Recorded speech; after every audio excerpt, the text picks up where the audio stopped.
अस्सलाम वालेकुम। मैं हूं आपका दोस्त तारिक हुसैन और आप देख रहे हैं मेरा यूट्यूब चैनल तारिक अंगरा, जिस पर मैं आप लोगों को तीतर के मुतल्लिक मुफीद बातें बताता रहता हूं।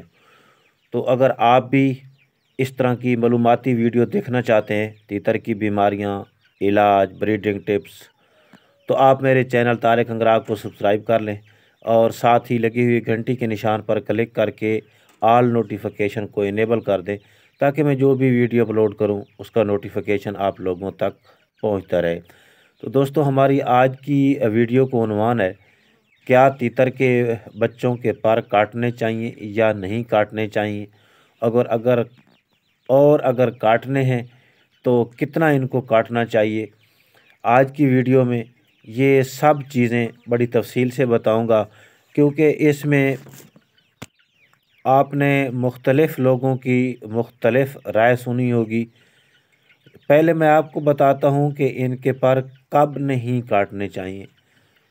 अगर आपको देखने में तीतर के बच्चे स्मार्ट लगते हैं और वो अपने परों को बाकी जिस्म के हिसाब से बढ़ा रहे हैं, तो आप बेशक इनके पर ना काटें। लेकिन अगर इनके पर नीचे की तरफ लटके हुए हैं और दोम वाले परों से ज़्यादा आगे निकल चुके हैं, तो आप इनके पर काट दें। और आपने इनको कितना काटना है ये आगे चल के मैं आप लोगों को बताऊंगा, क्योंकि कुछ लोग पर गलत तरीके से काट देते हैं, जिनका नुकसान भी हो सकता है। दोस्तों, बाज़ दफ़ा ऐसा होता है कि तीतर के बच्चे जिस्मानी तौर पर ज़्यादा ग्रो नहीं कर रहे होते, लेकिन इनके उड़ने वाले पर दिन ब दिन जिस्म की निस्बत से ज़्यादा बढ़ रहे होते हैं। इसकी भी एक ख़ास वजह है, ये भी मैं किसी वीडियो में आप लोगों को बताऊं कि इसकी कौन कौन सी वजूहात हैं। लेकिन यहाँ पे हम परों के काटने या ना काटने के बारे में बात कर रहे हैं।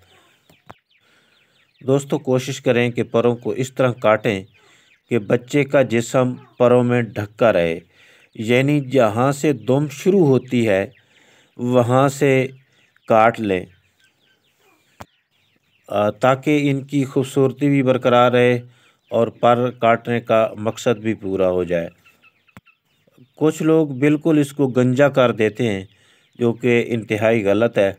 इसकी वजह से अगर थोड़ा सा भी मौसम ख़राब होता है, मतलब ठंडा होता है या बारिशों वाला होता है, तो उस वक्त बच्चे को सर्दी बहुत ज़्यादा लगती है, क्योंकि पर जो है दरअसल में ये ना सिर्फ इसके उड़ने में काम देते हैं, बल्कि इसके जिस्म की सर्दी और गर्मी से भी हिफाजत करते हैं। तो इसलिए इनको गैर ज़रूरी तौर पे नहीं काटना चाहिए। तो ख़ुलासा ये है कि बहुत ज़्यादा छोटे बच्चों के पर तो बिल्कुल नहीं काटने चाहिए, क्योंकि छोटे बच्चों को सर्दी ज़्यादा लगती है। ये कम अज़ कम बटेर साइज़ या इससे कुछ कम जब इनका साइज़ हो जाता है, तो फिर आप इनके पर काट सकते हो। मतलब ये हुआ कि पर काटने का और कोई नुकसान नहीं है। हाँ, अलबत्ता जो सर्दी से इनको वो पर बचाते हैं, अगर आप ज़्यादा काट लोगे तो वो सर्दी से उनके लिए बचना मुश्किल हो जाएगा और उनको सर्दी ज़्यादा लगेगी। वैसे आम हालात में भी आप काट सकते हो, लेकिन ये देखना है कि दुम से ज़्यादा पीछे की तरफ नहीं काटना, क्योंकि उसका नुकसान मैं आप लोगों को पहले ही बता चुका हूँ। तो मिलेंगे अगली वीडियो में, उस वक्त तक के लिए अल्लाह हाफ़िज़।